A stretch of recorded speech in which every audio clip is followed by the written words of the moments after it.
I'm here with Bill Kent, who is Executive Director AEE, and also with Ziad Haddad. You are AEE Secretary. Wonderful to have you here at this interview at COP30. So, AEA has been a global leader in advancing energy efficiency and sustainable engineering for decades now, right? So could you start by sharing your mission in today's context? Because it is a special context, right? And also, what does empowering energy professionals means in the context of 2025? Sure, thank you. It's certainly great to be here with We Don't Have Time once again at COP30.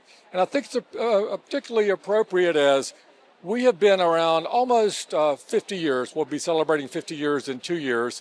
And we've been all about saving energy during that time. Energy management, now energy efficiency.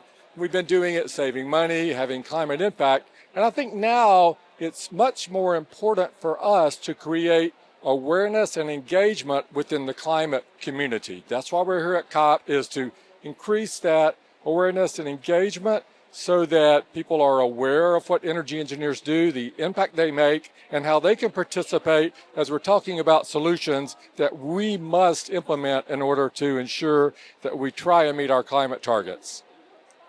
Thank you very much, Bill.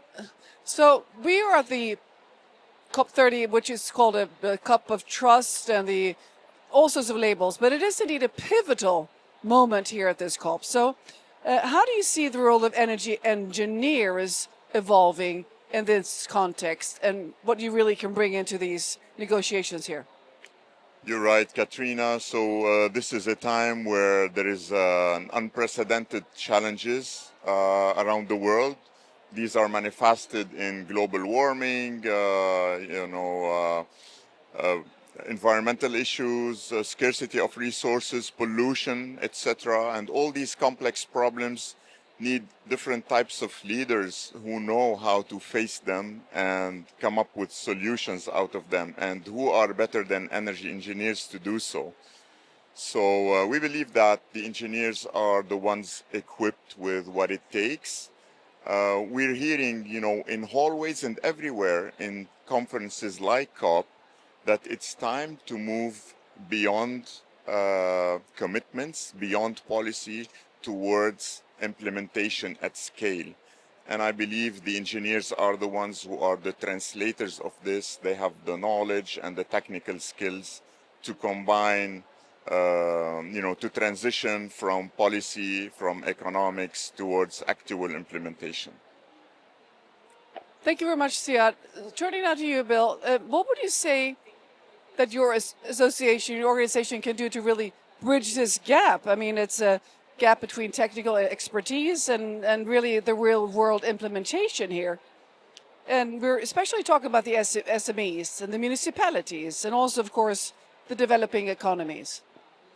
Well, I think there's a number of things. I think the first thing is to continue to spread the word and get the message out by doing interviews like this and working with We Don't Have Time and others. I think that energy engineers in the past has not been a particularly attractive and glamorous occupation. So we need to really talk about the benefits to people, to the planet, and all of the benefits and things that are really good about being an energy engineer.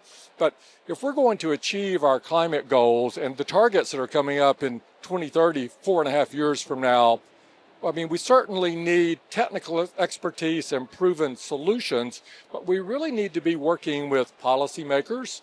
We need to be working with funders and with all of those sitting around the table who are developing programs, because we want to ensure that we have a reliable, safe, equitable, resilient, clean energy transition as we move to a clean energy future. So it's incumbent that energy engineers are sitting at the table and that we are promoting the work that they can do, and that we're here, we've been doing this. We have, a network of over 30,000 around the world who can participate and want to participate and lend their expertise to these critical discussions that we're having at events like COP.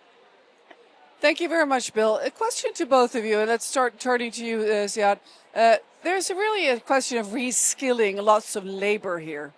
What are the major challenges in terms of getting more skilled labor, more skilled energy engineers. I mean, more energy engineers, period.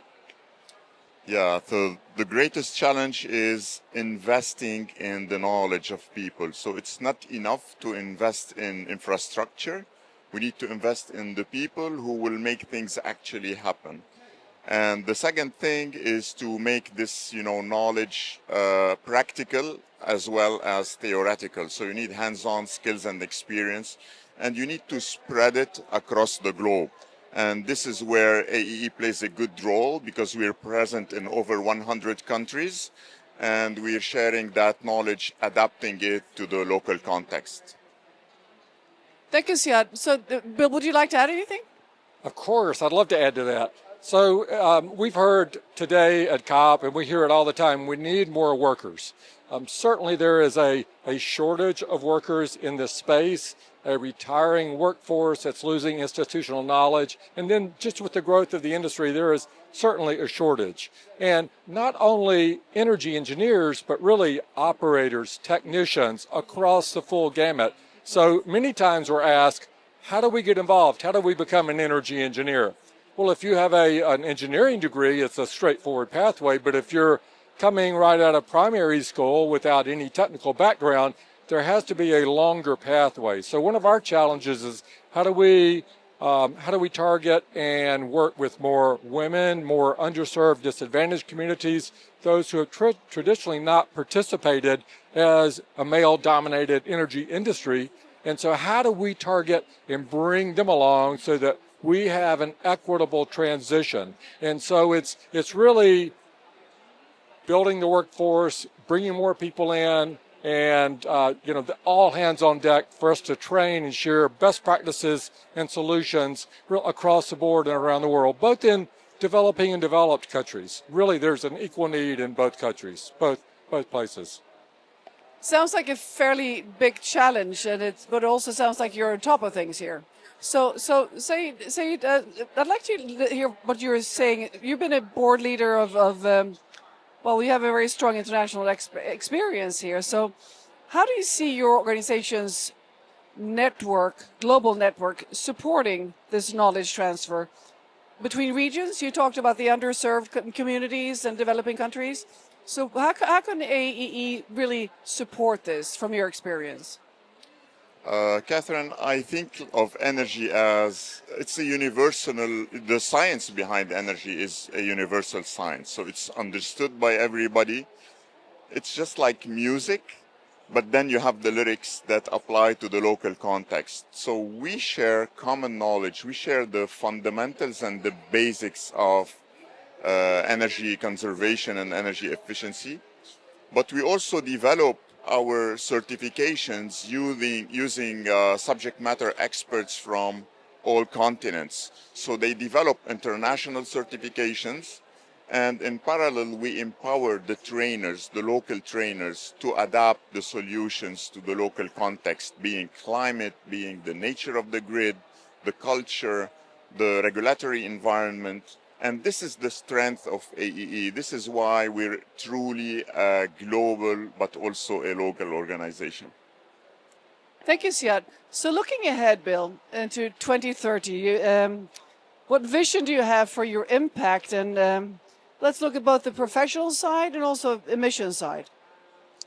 Wow. Well, so the first thing is that 2030 is right around the corner. It's very soon. So one of our board of directors' strategic objectives is to create greater visibility and awareness within the greater climate community for maximum impact, because the work we do has a huge impact. So really what we want to do is continue to spread the message, get the word out at events like this, IEA events, Climate Week, New York City, many, many events on the work we do that we want to partner. And so our goal is to maximize our impact. We're not driven by numbers. We're not driven by revenue. We're driven by impact in the work we do. And I think it's important that, Ziad mentioned we are a global family. Our values, what drives us, the first value is people first. And the second value is global family. And we bring our members together every year for an annual meeting. And we just had our annual meeting in September in Atlanta.